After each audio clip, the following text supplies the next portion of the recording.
நமது ஆண்டவராய் இயேசு கிறிஸ்துவின் விலையேறப்பட்ட நாமத்திலே உங்கள் யாவருக்கும் அன்பின் வாழ்த்துக்கள் கூறி இன்றைய தியானத்திற்கு உங்களை தயவோடு அழைக்கிறோம். இன்றைய தியான பகுதி பரிசுத்த மத்தேயு எழுதின சுவிசேஷம் 10ஆம் அதிகாரம் 17 முதல் 23 வசனங்கள். பரிசுத்த மத்தேயு 10:17 முதல் 23 வசனங்கள். தியான வசனம் 23ஆம் வசனம். பரிசுத்த மத்தேயு 10:23. ஒரு பட்டணத்தில் உங்களை துன்பப்படுத்தினால் மறுபட்டணத்திற்கு ஓடிப்போங்கள். மனுஷகுமாரன் வருவதற்குள்ளாக நீங்கள் இஸ்ரவேலருடைய பட்டணங்களை எல்லாம் சுற்றி முடியாதென்று மெய்யாகவே உங்களுக்கு சொல்லுகிறேன். ஒரு பட்டணத்தில் உங்களை துன்பப்படுத்தினால் மறுபட்டணத்திற்கு ஓடிப்போங்கள். அருமையான கர்த்தருடைய பிள்ளைகளே, ஆண்டவர் தம்முடைய சீஷர்களை அழைத்து ஊழியத்திற்கு அனுப்புகின்றதான வேளையில் ஒரு ஓரியன்டேஷன் கிளாஸ் நடத்துகிறார். அவர்களுக்கு ஒரு ஆயத்த கூடுகை, ஊழியம் எப்படி நீங்கள் செய்ய வேண்டும், என்னென்ன எடுத்துக்கொண்டு செல்ல வேண்டும், எவைகளை எடுத்து செல்லக்கூடாது, என்ன செய்ய வேண்டும், என்ன பேச வேண்டும், எல்லாவற்றையும் தெளிவாக சொல்லுகிறார். சொல்லிவிட்டு அங்கே சொல்லுகிறார், ஒரு பட்டணத்தில் நீ போய் சுவிசேஷத்தை சொல்லுகிறாய், அவர்கள் உன்னை ஏற்றுக்கொள்ளாவிட்டால் அல்லது சுவிசேஷத்து நிமித்தமாக உன்னை அவர்கள் துன்பப்படுத்தினால் அவர்களோடு எதிர்த்து நிற்காதே, மறுபட்டணத்திற்கு நீங்கள் போங்கள். இது ஆண்டவருடைய வார்த்தை. அருமையான கர்த்தருடைய பிள்ளைகள், ஊழியம் இப்படித்தான் செய்ய வேண்டும் என்று சொல்லி வழிமுறை வகுத்து கொடுத்தவர் நம்முடைய ஆண்டவர். ஆண்டவராய் இயேசு இந்த பூமியில் ஜீவித்த பொழுது தம்முடைய 12 சீசர்களுக்கும் சகல பிசாசுகளையும் துரத்தவும் வியாதி உள்ளவர்களை குணமாக்கவும் வல்லமையும் அதிகாரம் கொடுத்து ஊழியம் செய்யும்படி அவர்களை அனுப்பினார். அவர்கள் ஆண்டவருடைய வார்த்தையை கேட்டு அவர்கள் புறப்பட்டு சென்ற பொழுது ஆண்டவர் இந்த ஆலோசனைகளை கொடுக்கிறார். நல்ல ஆலோசனைகளையும் புத்திமதிகளையும் எச்சரிப்பின் வார்த்தைகளையும் கூறினார். அவர்கள் இஸ்ரவேலுடைய பட்டணங்களில் சுற்றித் திரிந்து சுவிசேஷத்தை அறிவிக்கும்படியாக அனுப்பப்பட்டார்கள்.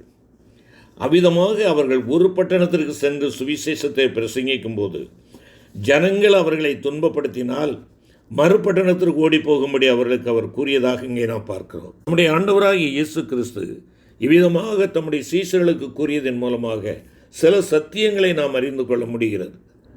அதாவது, சுவிசேஷத்து நிமித்தம் உண்டாகின்ற துன்பங்களை கண்டு அவர்கள் சுவிசேஷம் அறிவிக்கின்ற பணியை விட்டு ஓய்ந்து விடக்கூடாது. சுவிசேஷம் அறிவித்தால் எதே பாடுதான் என்று சொல்லி அவர்கள் பணியை விட்டுவிடக்கூடாது என்பதை நாம் அறிந்து கொள்ளுகிறோம். அது மாத்திரமல்ல, அவர்கள் தங்களை துன்பப்படுத்தின அந்த பட்டணத்தாரை விட்டு மறுபட்டணத்திற்கு ஓடிப்போவதினால் சுவிசேஷம் அறிவிக்கப்படாத அந்த மறுபட்டணத்தாருக்கு சுவிசேஷம் பிரசங்கிக்கப்படுகிறது. அது மாத்திரமல்ல, முதலாவது எந்த பட்டணத்தாருக்கு சுவிசேஷம் அறிவிக்கப்பட்டதோ அந்த பட்டணத்தார் அதை ஏற்றுக்கொள்ளாவிட்டாலும் சீஷர்கள் அந்த பட்டணத்தாரின் இரத்த பலிக்கு நீங்களானவர்களாக இருக்கிறார்கள். இந்த சத்தியம்தான் இந்த வார்த்தையிலிருந்து நாம் கற்றுக்கொள்ளக்கூடியதாக இருக்கிறது.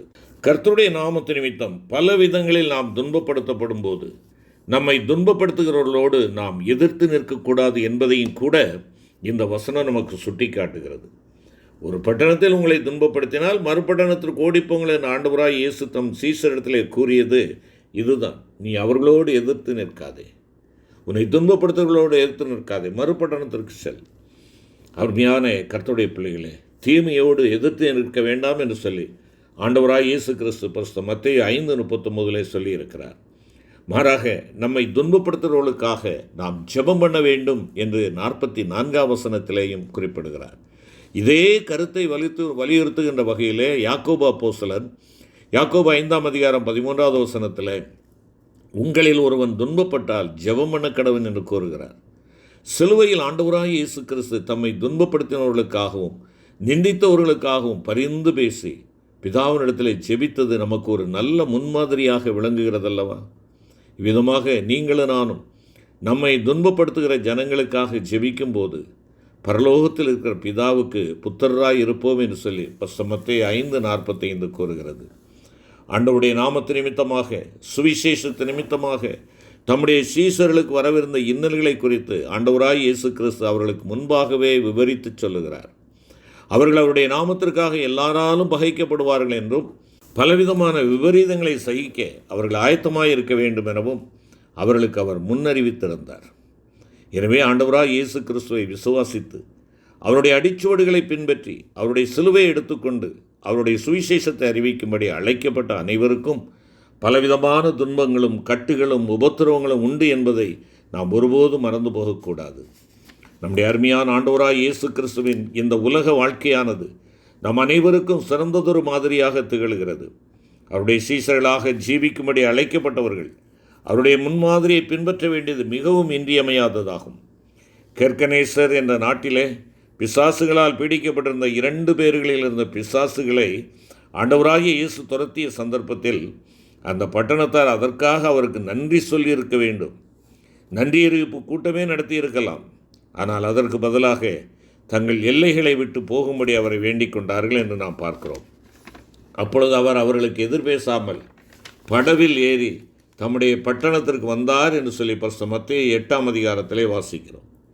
ஒரு சந்தர்ப்பத்தில் சமாரியருடைய ஒரு கிராமத்தில் அவர் பிரவேசித்த போது அந்த ஊர் மக்கள் அவரை ஏற்றுக்கொள்ளவில்லை. அப்பொழுது அவருடைய சீசர்களாகிய யாக்கோபும் யோவானும், ஆண்டவரே, எலியா செய்தது போல வானத்திலிருந்து அக்கினி இறங்கி இவர்களை அழிக்கும்படி நாங்கள் கட்டளையிட உமக்கு சித்தமா என்று கேட்கிறார்கள். ஆண்டவர் அவர்களை பார்த்து என்ன சொன்னார்? நீங்கள் என்ன ஆவி உள்ளவர்கள் என்பதை அறியீர்களா என்று அவர்களை அதட்டி, மனுஷகுமாரன் மனுஷருடைய ஜீவனை அழிக்கிறதற்கல்ல, ரட்சிக்கிறதற்கே வந்தார் என்று கூறினார். அதன் பின்பு அவர்கள் வேறொரு கிராமத்திற்கு போனார்கள் என்பதாக லூக்கா 9ஆம் அதிகாரம் 52 முதல் 56 வசனங்களிலே பார்க்கிறோம். அருமையான கர்த்தருடைய பிள்ளைகளே, நம்முடைய தேசத்தின் ஜனங்களுடைய ரட்சிப்பிற்காக, சமாதானத்திற்காக நாம் கர்த்தரை நோக்கி வேண்டிக் கொள்ளும்போது அதற்கு சமாதானம் உண்டாகும். அத்தோடு நமக்கும் சமாதானம் இருக்கும். இஸ்ரவேலர்கள் பாபிலோனுக்கு சிறைப்பட்டு போன போது எரேமியா தீர்க்கதரிசியின் மூலம் கர்த்தர் அவரிடத்தில், நான் உங்களை சிறைப்பட்டு போக பண்ணின பட்டணத்தின் சமாதானத்தை தேடி அதற்காக கர்த்தரை விண்ணப்பம் பண்ணுங்கள், அதற்கு சமாதானம் இருக்கையில் உங்களுக்கும் சமாதானம் இருக்கும் என்று சொல்லி எரேமியா 29:7 நாம் வாசிக்கிறோம். நாம் நம்முடைய காரியங்களுக்காக மாத்திரம் கர்த்தரை நோக்கி ஜெபம் பண்ணுகிறவர்களாக இல்லாமல் உலகத்தில் உள்ள அனைத்து ஜனங்களின் ரட்சிப்புக்காகவும் சமாதானத்திற்காகவும் நம்மை பகைக்கிறவர்களின் ஆத்தும ஈடேற்றத்திற்காகவும் வேண்டுதல் செய்யும்படியாக, திறப்பிலே நின்று போராடி ஜெபிக்கும்படியாக வல்லமையான கண்ணீரோடு கூடிய ஜெப ஆவியை நம்முடைய ஆண்டவரிடத்தில் கேட்டு பெற்றுக்கொள்ள நாம் அழைக்கப்படுகிறோம். அப்போஸ்தலனாகிய பவுல் ஆவியில் வைராக்கியம் கொண்டு பட்டணங்களதோறும் சுற்றித் திரிந்து தேவனுடைய சுவிசேஷத்தை பிரசங்கித்தது நிமித்தமாக ஏராளமான துன்பங்களை சகித்தார்.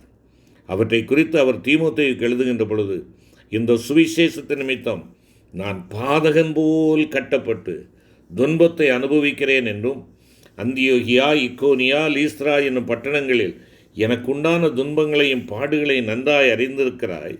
எவ்வளவோ துன்பங்களை சகித்தேன், இவை எல்லாவற்றினின்றும் கர்த்தர் என்னை நீங்களாக்கி விட்டார் என்றும் குறிப்பிடுகிறதை நாம் பார்க்கிறோம். அருமையான கர்த்தருடைய பிள்ளைகளே, மத்தேயு 10ஆம் அதிகாரம் 23வது வசனத்திலே நம்முடைய ஆண்டவர் சொல்லுகின்ற பொழுது, மனுஷகுமாரன் வருவதற்குள்ளாக நீங்கள் இஸ்ரவேலருடைய பட்டணங்களையெல்லாம் சுற்றி முடியாதென்று மெய்யாகவே உங்களுக்கு சொல்லுகிறேன் என்று கூறுவது நம்மை எச்சரிக்கக்கூடிய ஒரு வார்த்தையாக இருக்கிறது. ஆம், ஆண்டவராகிய இயேசுவின் வருகை அதிக சமீபம் என்பதை உணர்ந்தவர்களாய் நாம் நமக்கு ஒப்புவிக்கப்பட்டுள்ள ஊழியங்களை துரிதமாக செய்து நிறைவேற்ற வேண்டும் என்பதை அது காண்பிக்கிறது. மனுஷகுமாரனாகிய இயேசு கிறிஸ்து வரும் வரை நாம் இடைவிடாது ஓயாமல் அவருடைய நாமத்திற்காக கிரியை செய்ய வேண்டியது நம்முடைய தலையாய கடமையாகும். சுவிசேஷத்தை நான் பிரசங்கித்து வந்தோம். மேன்மை பாராட்ட எனக்கு இடமில்லை, அது என்மேல் விழுந்த கடமையாய் இருக்கிறது. சுவிசேஷத்தை நான் பிரசங்கியாதிருந்தால் எனக்கு ஐயோ என்பதாக பவுல் அப்போஸ்தலன் கொரிந்து சபைக்கு எழுதுகின்ற பொழுது 1வது நிருபத்திலே 9ஆம் அதிகாரம் 16வது வசனத்திலே குறிப்பிடுகிறார். ஆண்டவராய் இயேசு கிறிஸ்துவின் சுவிசேஷத்தை பட்டணங்கள் தோறும் அறிவித்து ஜனங்களை அவருடைய வருகைக்காக ஆயத்தப்படுத்த வேண்டியது உங்களுடைய என்னுடைய தலையாய கடமை அல்லவா? அந்த உத்தரவாதத்தை நிறைவேற்றுவதற்கு ஆண்டவருடைய பலத்தை தேடுவோம். அருமையான கர்த்தருடைய பிள்ளைகளே, கடைசி நாட்களின் கடைமுனைக்கு வந்திருக்கிற நீங்களும் நானும் மனுஷகுமாரன் வருவதற்குள்ளாக நமக்கு ஒப்புவிக்கப்பட்டுள்ள ஊழியங்களை வெகு ஜாக்கிரதையாய் செய்து நிறைவேற்ற வேண்டும். ஒருவரும் கிரியை செய்யக்கூடாத ராக்காலம் வந்து கொண்டிருக்கிறது. அறுப்பு மிகுதியாயிருக்கிறபடியினால் கர்த்தருக்காக துரிதமாக கிரியை செய்ய வேண்டிய கடைசி நாட்களில் நாம் வந்திருக்கிறோம். இன்னும் தூங்கிக் கொண்டிருப்போம் என்றால் பரிதபிக்கப்பட்டவர்களாய் காணப்படுவோம். எழுந்திரு எழுந்திரு என்று ஆண்டவருடைய சத்தம் நம்மை அழைக்கிறதை நம்முடைய காதுகள் கேட்கட்டும். எழும்பி பிரகாசி, உன் வல்லமை வந்தது. ஆம், நீ பிரகாசிக்க வேண்டியவன், மற்றவர்களை ஆண்டவர் அண்டையிலே கொண்டு வரக்கூடிய ஒரு பிரகாசமாக விளக்காக இருக்க வேண்டியவன். ஆனால் நீ தூங்கிக் கொண்டிருக்கிறாயோ? முழு உலகிலும் சுவிசேஷம் அறிவிக்கப்பட்டு ஆத்துமாக்கள் தேவனுடைய ராஜ்யத்திற்கு என்று அறுவடை செய்யப்படுவதற்காக வேலையாட்களை ஆண்டவர் அனுப்பும்படிக்கு நாம் செபிக்கும்படியாக அழைக்கப்பட்டிருக்கிறோம். அருமையான கர்த்தருடைய பிள்ளைகளே, ஆண்டவருடைய நாமத்திற்காக எல்லாவற்றையும் விட்டு அவருடைய சுவிசேஷ பணியிலே களமிறங்குகிற ஒவ்வொரு தேவனுடைய பிள்ளைக்கும் ஆண்டவர் நிமித்தமாகவும் சுவிசேஷத்தின் நிமித்தமாகவும் இம்மையிலே துன்பங்கள் உண்டு. ஆனால் மறுமையிலே அவர்கள் பரமபிதாவினால் கனம் பண்ணப்பட்டு நித்திய ஜீவனையும் மகிமையான பிரதிபலன்களையும் அடைவார்கள் என்று ஆண்டவராய் இயேசு கிறிஸ்து திட்டவட்டமாக கூறி சென்றிருக்கிறதை பரிசுத்த யோவான் 12ஆம் அதிகாரம், பரிசுத்த மார்க்கு 10ஆம் அதிகாரம், பரிசுத்த மத்தேயு 5ஆம் அதிகாரத்திலே நாம் வாசிக்கிறோம். அருமையான தேவ பிள்ளையே, அவருடைய நாமத்திற்காக நீ நானும் படுகிற ஒவ்வொரு பிரயாசத்திற்கும் நிச்சயமாகவே பிரதிபலன் உண்டு என்ற வெளிப்படுத்தலோடும் விசுவாசத்தோடும் உற்சாகமுள்ள ஆவியோடும் உண்மையுள்ள இருதயத்தோடும் இந்த ஆண்டவருடைய மேலான சுவிசேஷ பணியை தொடருவோம். எங்கள் அன்பின் தகப்பனே, தேவருடைய வருகை மிக சமீபமாக இருக்கிறது என்பதை ஆண்டவரே எல்லா விதமான அடையாளங்களும் எங்களுக்கு வெளிப்படுத்தி கொண்டிருக்கின்றன. நாங்கள் இன்னும் தூங்குகிறவர்களாய் அல்ல, நாங்கள் விழித்திருக்கிறவர்களாய் ஆண்டவரே, உமக்கென்று பட்டணங்கள் தோறும் ஆண்டவரே எங்களுக்கு எதிர்ப்புகள் உண்டென்று நாங்கள் பின்வாங்குகிறவர்களாக அல்ல. ஆண்டவரே, எங்களை எதிர்த்து நிற்கிறவர்களுக்கு எதிராக நாங்கள் சண்டையிடுகிறவர்களாக அல்ல. ஆண்டவரே, இந்த பணியை தொய்வில்லாமல் செய்யத்தக்கதாக எங்கள் அன்பின் ஆண்டவரே, வெகு விரைவாக இந்த அவசர பணியை, இந்த ஆத்தும அறுவடை பணி அவசரமான பணி, அவசியமான பணி என்பதை உணர்ந்து நாங்கள் செயல்பட எனக்கும் எங்களுக்கும் கிருபை தாரும். எங்கள் மீட்பர் இயேசு கிறிஸ்து மூலம் வேண்டிக் கொள்கிறோம் நல்ல பிதாவே. ஆமென்.